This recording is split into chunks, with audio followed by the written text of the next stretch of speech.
अस्सलाम वालेकुम। I hope you are all doing well. Welcome to the daily forecast. आज हमारे पास ट्यूसडे है और आज से हम लोग डेली फोरकास्ट भी किया करेंगे इस चैनल के ऊपर। तो कल मैंने वीकली फोरकास्ट अपलोड कर दिया था जिसके अंदर हमने मंडे का स्पेसिफिकली देख लिया था ज़्यादा कि मंडे वाले दिन हम क्या एक्सपेक्ट कर रहे हैं, और ओवरऑल वीकली हमारे पास जो बायस है वो ज़्यादा मैंने बताया था कि बुलिश होगा। मार्केट की ज़्यादा चांसेस है कि मार्केट बुलिश जाएगी। थोड़ा सा रिकैप कर लेते हैं कि हमने वीकली में क्या हो रहा है, ठीक है। उसके बाद हम डेली में आते हैं। सबसे पहले आप लोगों को याद होगा कि हम काफ़ी देर से इस रेंज के अंदर मूव कर रहे थे, ठीक है। ये एक प्राइस है, सर्टन रेंज बनाई हुई थी जिसके अंदर हम लोग काफ़ी देर से स्टक थे। फाइनली प्राइस ने ब्रेकआउट किया, ठीक है। और उसके बाद गोल्ड हमारे पास रैली कर रहा है अप, ठीक है। हमारे पास प्राइस ने पहले रेजिस्टेंस थी, यहाँ पे प्राइस ने इसे ब्रेक करके एज अ सपोर्ट रीटेस्ट किया। उसके बाद हमने दोबारा से इस एरिया को ब्रेक किया। प्राइस ने ये जो दो टचेस थे प्राइस के, इसको दोबारा रीटेस्ट किया एज सपोर्ट, और अब हम दोबारा कंटिन्यू कर रहे हैं टू पुश अप, ठीक है। तो ये हमारे पास कुछ थोड़ा सा छोटा सा एक वीकली रिकैप था कि वीक में क्या हो रहा है। उसके बाद अब हमारे पास यहाँ पे आप लोग देख सकते होंगे कि सिंपली ये मेन सपोर्ट है, ठीक है। और जो अभी प्राइस है वो कंटिन्यू कर रही है टू पुश अप। अब अगर मैं डेली टाइम फ्रेम के ऊपर आता हूँ तो मुझे नज़र आ जाता है कि हमारे पास अच्छा अब हमारा जो वीक है वो स्टार्ट हुआ यहाँ से, ठीक है। कल मंडे था। कल जैसा कि मैंने बताया था कि मार्केट में मोस्ट लाइकली मंडे को ज़्यादा मूवमेंट्स नहीं होती हैं, और स्पेशली कल जापानीज येन के ऊपर बैंक हॉलीडे भी था। ऑब्वियसली गोल्ड को अफेक्ट नहीं करता लेकिन इनडायरेक्टली करता भी है। सो ओवरऑल मार्केट्स कल स्लो थी, गोल्ड ज़्यादा मूव नहीं किया। अब आज ट्यूसडे है और हमारे पास जो गोल्ड है, जो कैंडल है, उसकी बुलिश स्टार्ट हो चुकी है।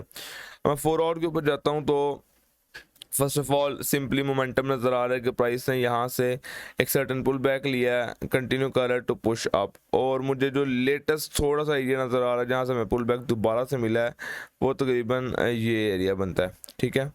तो अब मैं इसे 1 आवर के ऊपर देख लेता हूँ तो यस हमारे पास यही वो एरिया है, ठीक है, जहाँ से हमें जो फाइनल लेग है पुल बैक की वो मिली है।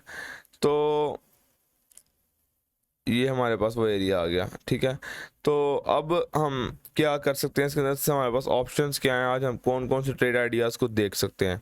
देखिए सबसे पहले तो बहुत सिंपल सी चीज़ है कि हम हमारा जो बायस है वो क्लियर है, आज का बायस होगा बुलिश।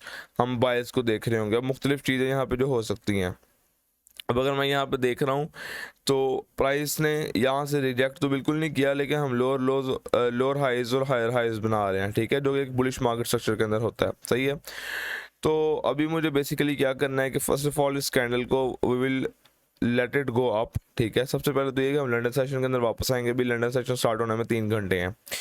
तब तक हमें वेट ये करना है कि प्राइस थोड़ा सा ऊपर मूव करे, और मे भी अगर प्राइस रिट्रेस कर सकती है इस एरिया की तरफ, ठीक है। फॉर एग्जांपल अगर ये एक अभी रेजिस्टेंस एरिया है फॉर एग्जांपल, जिसे प्राइस अभी ब्रेक कर रही है, तो हम इसे ऐसे कंसिडर कर सकते हैं कि जो ही हमारे पास प्राइस वापस आती है यहाँ से ऐसे, ठीक है, तो यहाँ पे हम बाय कंसिडर कर सकते हैं और ये हमारे पास एक प्रॉपर ट्रेड अपॉर्चुनिटी हो जाएगी, ठीक है। तो आई थिंक इस तरह से हम यहाँ से एक लॉन्ग पोजीशन ले सकते हैं जब प्राइस यहाँ पे आएगी, ठीक है। डिपेंड करता है स्टॉप लॉस कहाँ होगा, लेकिन ये हमारे पास एक अच्छी बाय पोजीशन हो सकती है जो हम कंसिडर कर सकते हैं यहाँ पे। तो वो सारा डिपेंड करता है मार्केट स्ट्रक्चर किस तरह से बनता है। मे बी हमें रिट्रेसमेंट देखने को मिले और हम यहाँ तक रिट्रेस करें, यहाँ से हमें बाई की अपॉर्चुनिटी मिल जाए, तो वो सारा कुछ डिपेंड करता है। लेकिन ओवरऑल हमारे पास ये वो मार्केट स्ट्रक्चर है, ठीक है। ये हमारे पास आज की एक मेन सपोर्ट है जिसे हम यूज़ कर सकते हैं इस एरिया को। ये रेजिस्टेंस नहीं है, इससे मैंने एक एरिया ड्रॉ किया था, एरिया ऑफ इंटरेस्ट। हमें वेट करना है कि प्राइस कहीं रिट्रेस करे, राइट, और उसके बाद हम अपनी जो बाय है उसे एग्जीक्यूट कर सकें। सो भी आप देख सकते हैं कि जो मार्केट है वो ट्रेंड कर रही है बुलिश, और हमारे पास कल का हाई भी ब्रेक हो गया विच इज़ गुड। और अगर मैं बात कर लेता हूँ न्यूज़ की, तो सबसे पहले as you can see Australian dollar के ऊपर न्यूज़ आनी है आज, ठीक है, वो इरेलीवेंट है हमारे गोल्ड के लिए। जापानीज येन के ऊपर हमारे पास आज उनके गवर्नर की स्पीच है। यूएस डॉलर के ऊपर देखूँ तो कुछ खास नहीं है। 7 बजे सीबी कंज्यूमर कॉन्फिडेंस और ये इतनी ख़ास नहीं होगी, और कैनेडियन डॉलर के ऊपर अगेन स्पीच। सो आज हमारे पास कुछ ख़ास नहीं है इन टर्म्स ऑफ न्यूज़, ठीक है।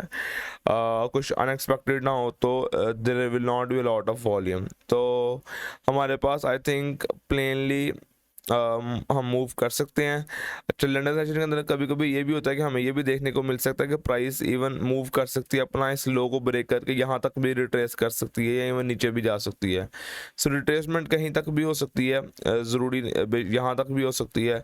सो इट ऑल डिपेंड्स, और हम इसको देखेंगे कि मार्केट किस तरह से मूव करती है। जब तक हमें कोई कॉन्फर्मेशन नहीं मिलती, कोई बंदा भी बाय कंसिडर ना करे। हमेशा याद रखें, जब भी हम कोई एनालिसिस करते हैं हमें वेट करना होता है कि हमें कॉन्फर्मेशन मिले। फॉर एग्जांपल, प्राइस अगर यहाँ वापस आती है तो यहाँ पे सिर्फ यहाँ आने से मैं बाय एग्जीक्यूट नहीं कर दूंगा, या सिर्फ यहाँ आने से मैं बाय एग्जीक्यूट नहीं कर दूंगा। एक स्ट्रॉन्ग हमारे पास जब कैंडल बनेगी तभी हम उसे एग्जीक्यूट करते हैं। फॉर एग्जांपल यहाँ पे देखें, अब यहाँ पे एक अच्छा खासा पुल बैक हुआ, ठीक है। दो कैंडल्स काफ़ी ज़्यादा इनगल्फिंग थी। अब ये कैंडल इतनी स्ट्रॉन्ग नहीं है कि मैं इस पर बाय ले सकता, लेकिन जब इस कैंडल ने इसका हाई ब्रेक किया तो मैं कंसिडर कर सकता था कि ओके, हमारे पास यहाँ पे एक फेयरली मीडियम लाइक टाइप की कैंडल की थी स्ट्रॉन्गनेस में। लेकिन ये जो कैंडल है, ये एक तो इम्पल्स एंट्री होती, और दूसरा ये जो कैंडल है ये स्ट्रॉन्ग लग रही थी। सो मैं इसके नीचे स्टॉप लॉस रख के मैं इसको कंसिडर कर सकता था इस बाय को, और हम टीपी अपना मुख्तलिफ लेवल्स पे रख सकते थे। तो ओवरऑल ये हमारे पास गोल्ड पे आज मैं बायस को देख रहा हूँ पर्सनली, और जब तक कोई रिट्रेसमेंट नहीं मिलती, स्पेशली मैं लंदन सेशन में आऊँगा और तब मैं आकर देखूँगा हमारे पास क्या अपॉर्चुनिटीज़ हैं और हम उनको किस तरह से एग्जीक्यूट कर सकते हैं। So this is it for today's gold forecast. अगर आप लोगों को वीडियो पसंद आई हो तो इसे लाइक कर दें, जो लोग चैनल के ऊपर नए आए हैं इसे काइंडली सब्सक्राइब कर दें, and I will see you in the next video इंशाल्लाह। अल्लाह हाफिज़।